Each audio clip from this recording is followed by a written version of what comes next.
अरे दोस्तों, आप लोग कैसे हो? आशा करते हैं आप लोग बहुत अच्छे होंगे। आज हम घटना चक्र मॉडल पेपर 5 लाए हैं। देखिए, ये सब वो पेपर है जो घटना पेपर जो होता है, घटना चक्र जो मॉडल पेपर होता है, उसको आज हम सॉल्व करेंगे। जो एग्जाम के लिए बहुत हेल्पफुल होता है। आप जब भी क्वेश्चन देखोगे तो ऐसे ही क्वेश्चन यूपी ट्रिपल एससी पूछता है। ठीक है, तो देखिए हमारा पहला क्वेश्चन क्या कह रहा है।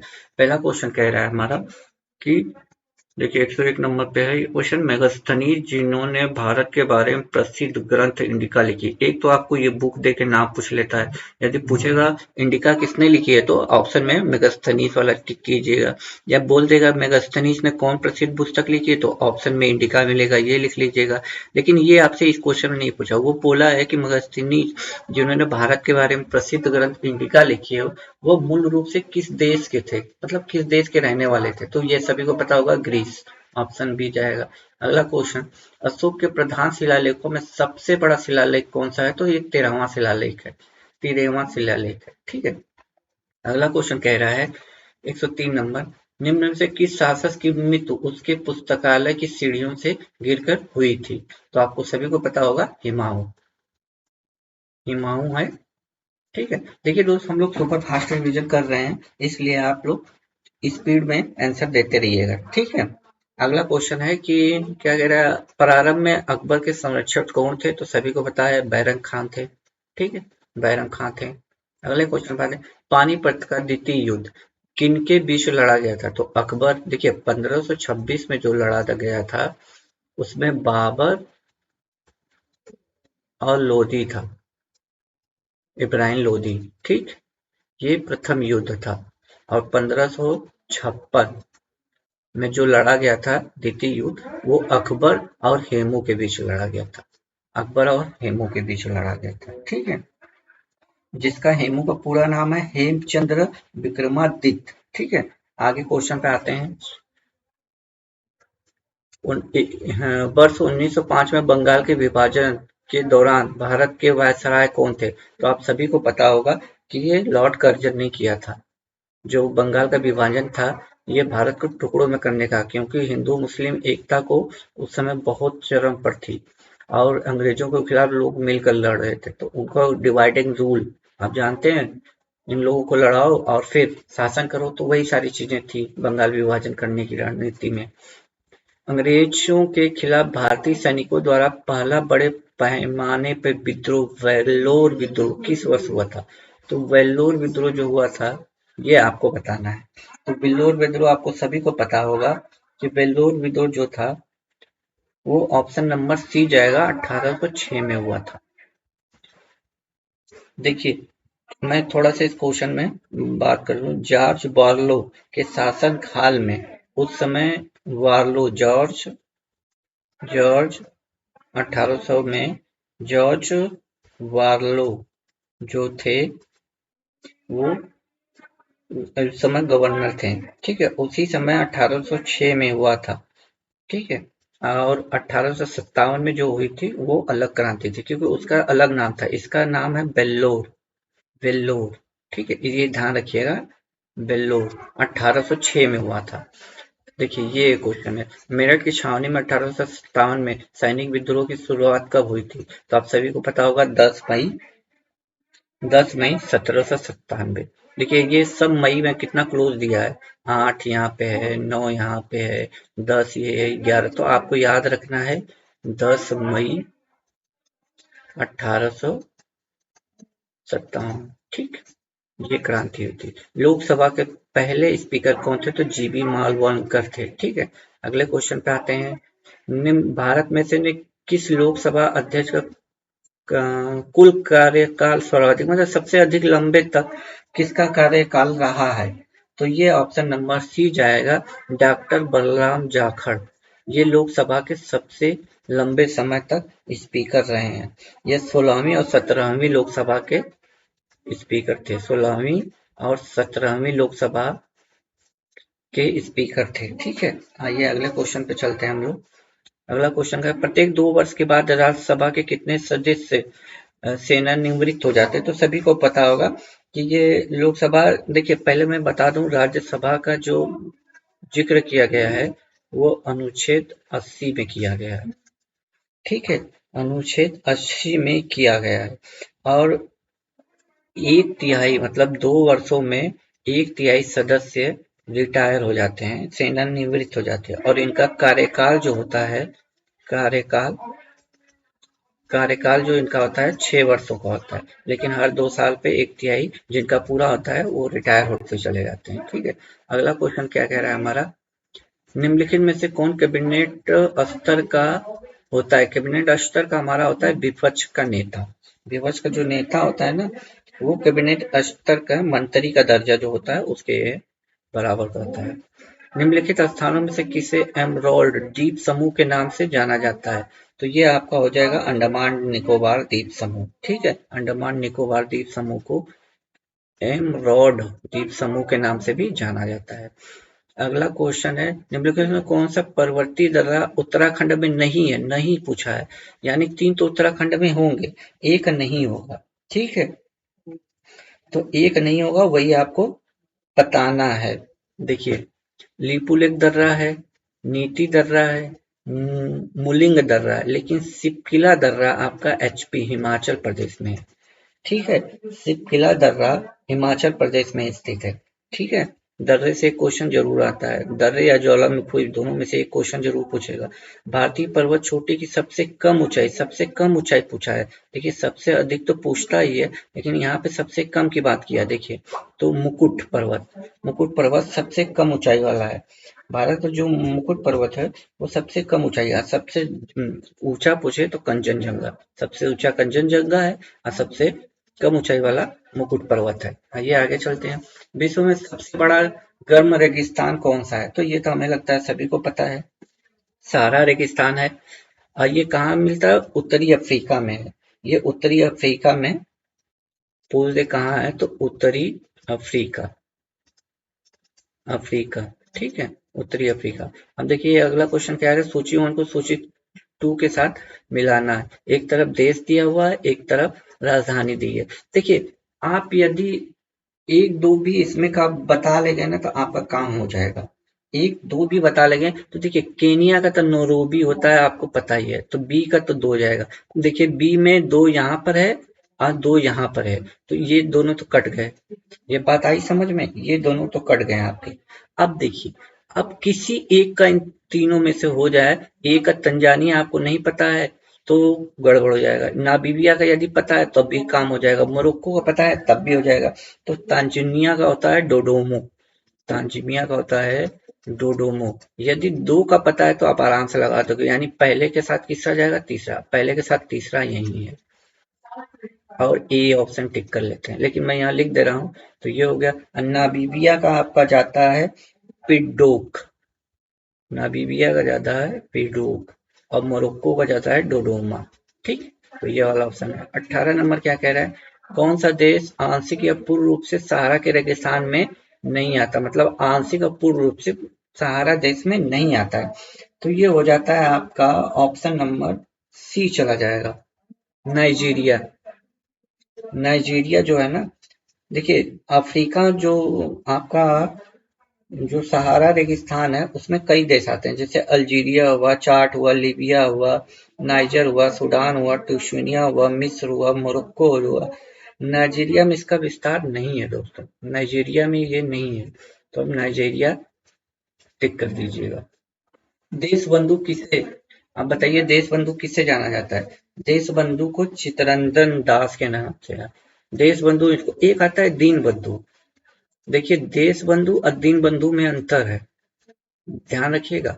ये देश बंधु है तो इनको आप चित्तरंजन दास जाएंगे, दीन बंधु पूछ देगा तो आप क्या लगाओगे? तो सी एफ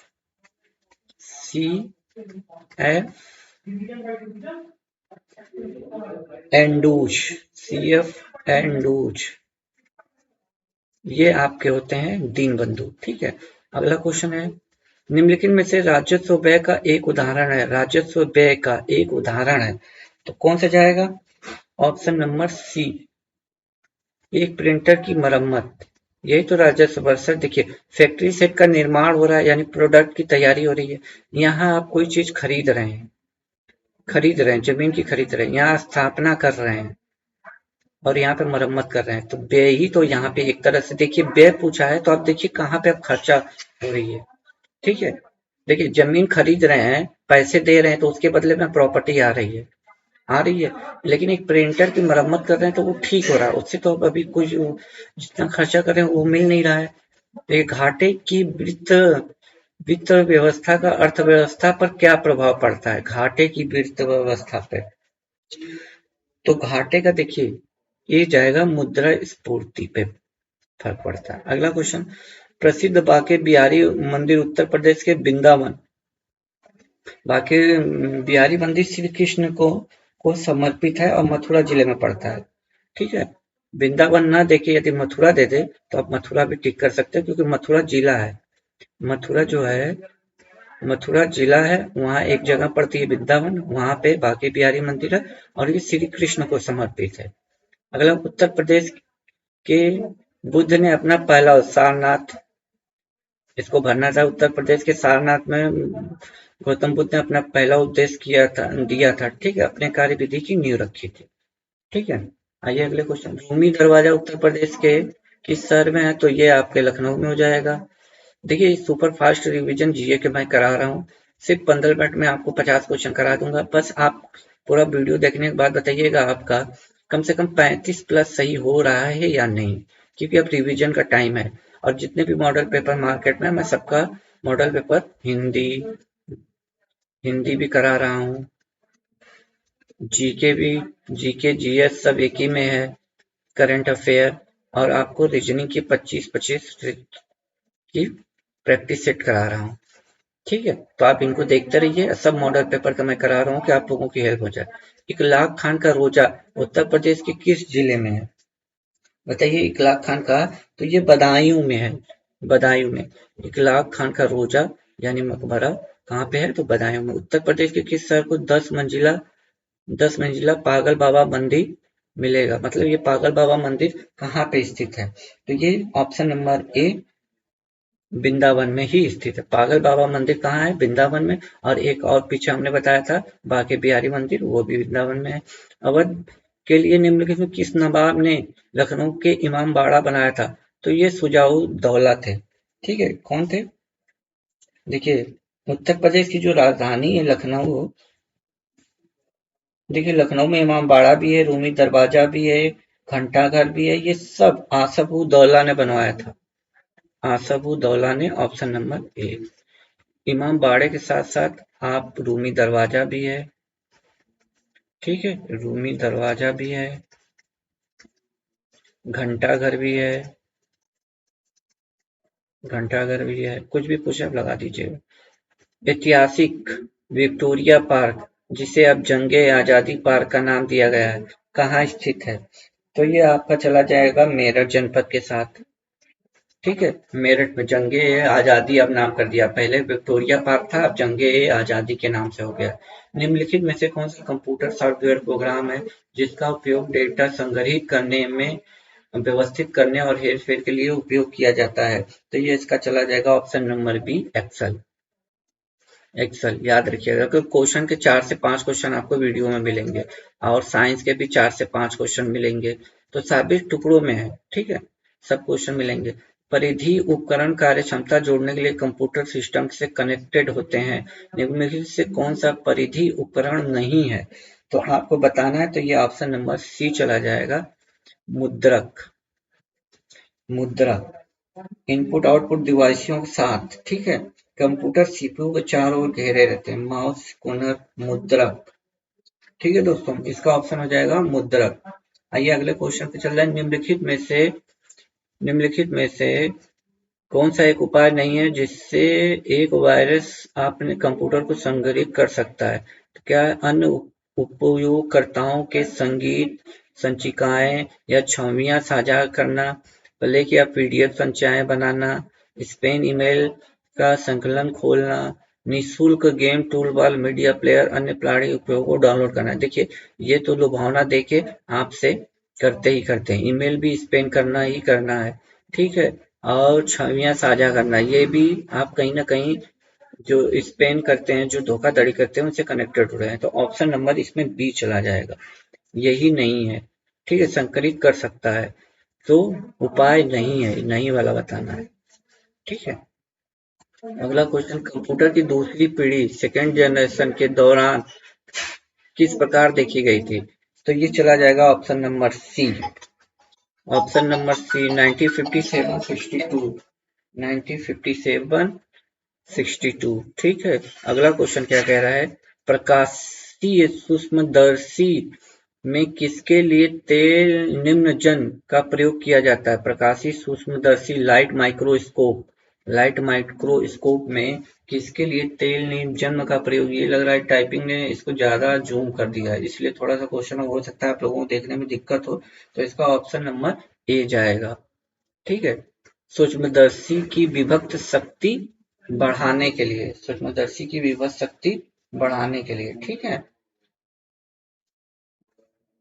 अगला क्वेश्चन है, निम्नलिखित में से किसे निकट दृष्टि दोष के रूप में जाना जाता है? तो ये मायोपिया होता है दोस्तों। देखो साइंस के क्वेश्चन आने ही आने हैं, तो 5 क्वेश्चन आएंगे ही आएंगे। मायोपिया, निकट दृष्टि दोष मायोपिया को कहा जाता है। ठीक है। अगला क्वेश्चन, जंग लगने पर लोहे का भार, तो जंग लगने पर लोहे का भार जो है बढ़ जाता है। लोहे का भाग जो है बढ़ जाता है। ये स्लाइड थोड़ी सी मुझे लगता है साइंस वाले क्वेश्चनों की जूम हो गई होगी। ये ठीक है, ये दिख रहा होगा आप लोगों को अच्छे से। पारद मिश्रण या अमंगलम कहलाने के लिए किसी मिश्र धातु में निम्नलिखित में से किसका होना आवश्यक है?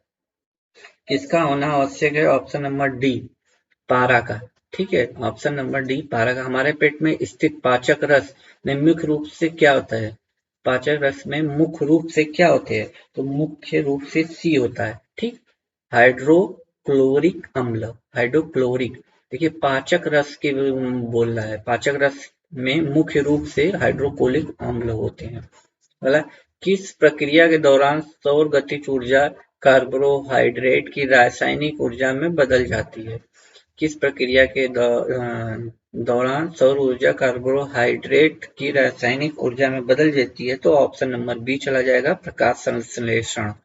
नारंगी फल में प्रचुर मात्रा में क्या पाए जाते हैं? तो नारंगी फल में प्रचुर मात्रा में आपको विटामिन का मिलेंगे, नारंगी। ठीक है। नारंगी फल की बात कर रहा है, नारंगी फल कोई भी हो सकता है, प्रचुर मात्रा में पाया जाता है। अगला क्वेश्चन, जुलाई 2022 में किन दो राज्यों ने 7 दशक पुराने सीमा विवाद को हल करने हेतु नामसाई घोषणा पर हस्ताक्षर किए हैं? ये देखिए करंट का क्वेश्चन है। ठीक है। करंट का क्वेश्चन है। तो ये असम और अरुणाचल प्रदेश, इन्होंने अपना सीमा विवाद सुलझा लिया है, असम और अरुणाचल प्रदेश। ठीक है। 15 अगस्त 2022 को किस संगठन ने स्वतंत्रता दिवस के अवसर पर पृथ्वी से लगभग 30 किमी के ऊपरी आसमान में ध्वज फहराया था? 30 किमी के ऊपर ध्वज फहराया था। तो ये ऑप्शन नंबर बी चला जाएगा, स्पेस किट इंडिया ने। स्पेस किट्स इंडिया ने। अगला क्वेश्चन पे आते हैं। अगला क्वेश्चन क्या कह रहा है, अगस्त 2022 में किसने भारत के 14वें उपराष्ट्रपति की बात किया है? 14वें नंबर पे ये क्रम भी पूछा जाता है, तो आपको सभी को पता होगा, जगदीश धनखड़। ये उपराष्ट्रपति बनने से पहले वेस्ट बंगाल के राज्यपाल थे। अब किस नंबर के? तो 14वें हैं, और द्रौपदी मुर्मू 15वीं है। ठीक है, याद रखिएगा 15वें राष्ट्रपति हैं। द्रौपदी मुर्मू 15वीं राष्ट्रपति हैं, इतना याद रखिएगा। ठीक है।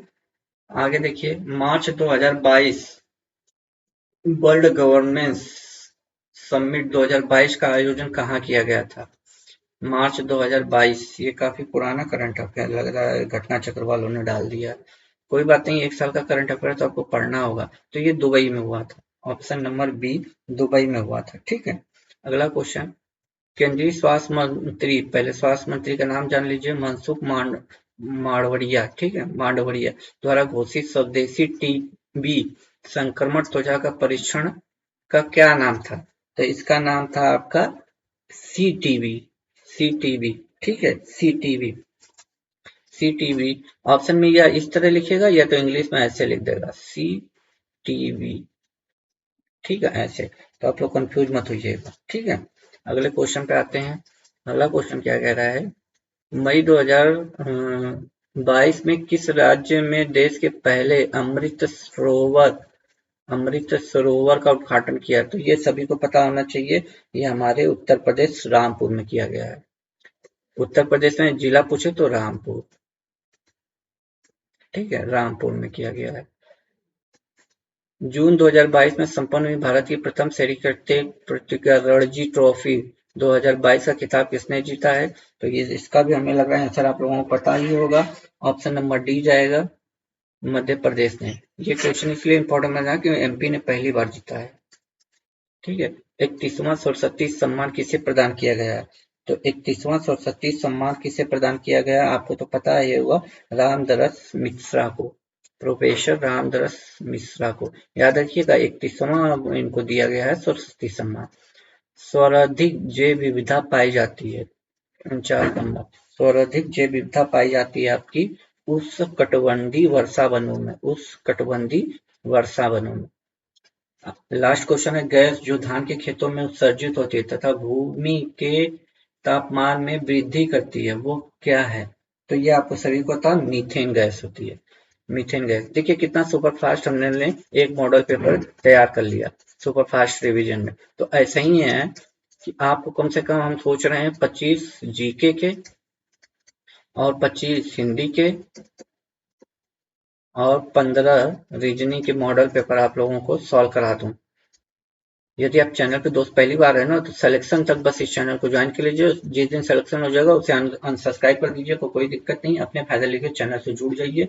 और इसी तरह मैं सुपर फास्ट रिवीजन कराऊंगा, कोई बातचीत नहीं होगी, जितनी भी बातचीत करनी होगी हम एग्जाम के बाद करेंगे। अभी सिर्फ पढ़ाई करते हैं और सिर्फ पढ़ाई, इसीलिए इस चैनल को ज्वाइन कर लीजिए और मॉडल पेपर जितने मैं सॉल्व करा रहा हूँ उसको देखते जाइए और अपना कमेंट बॉक्स में कमेंट भी कीजिए कि कितना आपका सही हो रहा है। तब तक के लिए खुश रहिए, मुस्कुराते रहिए। जय हिंद दोस्तों।